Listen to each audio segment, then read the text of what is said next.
बंडूला तरी इंग्लिश कळत नाही आणि बंडूला तरी इंग्लिश कळत नाही त्यामुळे त्याला माहित नाही सर काय मिळते की नाही असणार. विकासाची लढाई आहे.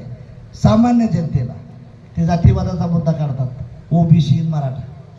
माझ्या माहितीप्रमाणे मराठ्याचं देखील महादेव जानकर 70% मतदान केलं. मराठा चालेल म्हणून सांगतो. मोठे साहेब मी मंत्री होतो, देवेंद्र फडणवीस आमचे बॉस होते. मराठ्यांचा विकास कसा व्हावा त्या कमिटीचा सदस्य मी होतो.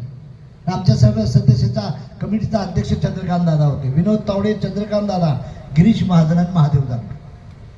त्यावेळेस मी म्हणलं दलितांना जशी सवलत मिळते या पार्टीच्या माध्यमातून तशी मराठ्यांना मिळावी म्हणून सारथी काढा. त्याच वेळेस ओबीसी अन्याय होतोय, महाज्योती बनवा. आणि दोन्ही कमिटीचा सदस्य मी आणि तिथं रात्र 18 तास अभ्यास करून आम्ही ते युनिट बनवलं आणि मराठ्यांच्या मुलांना सवलत देण्यासाठी 10 लाखाचं पॅकेज कसं करता येईल, काय करता येईल हा प्रयत्न केला. आज पवार साहेब होते, आम्ही एका मिटिंगला होतो.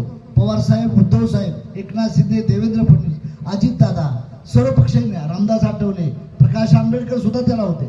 सर्व पक्षाची नेते मिटिंग झाली आणि म्हणले बाबा ओबीसी समाज गरीब आहे, त्याच्या आरक्षणाला नकार नव्हता मराठ्यांना द्यायचा पाहिजे. सर्वांनी म्हणले, सर्व लोकांनी म्हणले. भाजपची तीच भूमिका आहे, राष्ट्रवादी तीच आहे. आणि बंडूला तरी इंग्लिश कळत नाही त्यामुळे त्याला माहित नाही सर काय मिळते की नाही असणार. बंडू फार छोटा माणूस आहे, मायानादाला लागू नको. फार फार अवघड आहे तुला, अवघड आहे तुला. त्या फील्डमध्ये गेलो तर मी 40 वर्ष यातच घातले. मी कांशीरामजीवर 7 वर्ष फिरलोय आणि कांशीरामनं उत्तर प्रदेश ऋषीमुनीच्या प्रदेशात एका दलित मुलीला चीफ मिनिस्टर केलेलं आहे बांधवाला. त्यांच्या चळवळीत VP सिंगावर फिरलोय मी, अर्जुन सिंगावर माहीत आहे.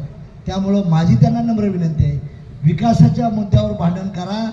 उपरान परका म्हणा, मला उपरा म्हणतो तू कुठे लातूरला झालायस की इथं, तुझं गाव लातूरच आहे ना, मग सोडलं काय ते कुठलं गाव म्हणून काहीच बोलता येईल. अहमदपूरमध्ये पट्ट्याचा पहिला आमदार आलाय, मराठा समाजाचा पहिला आमदार माझ्या पक्षाचा कुठला निवडून आलाय, बाबा पाटील, तर त्या अहमदपूरचा आलेला आहे.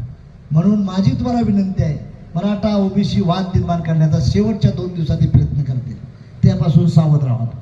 विकासाला तुम्ही सहकार्य करा. एक रत्नाकर गुट्टे आमदार झाला तर त्यांनी किती कोटी आणलं विचारलं नाही तुझं, किती कोटी आणलं. अरे ये तो ट्रेलर आहे, पिक्चर अभी बाकी आहे.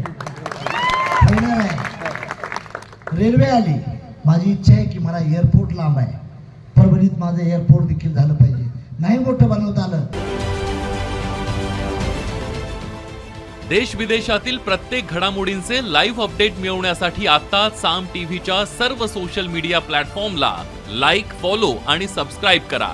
तसंच सर्व नोटिफिकेशनसाठी बेल आयकॉन प्रेस करायला विसरू नका.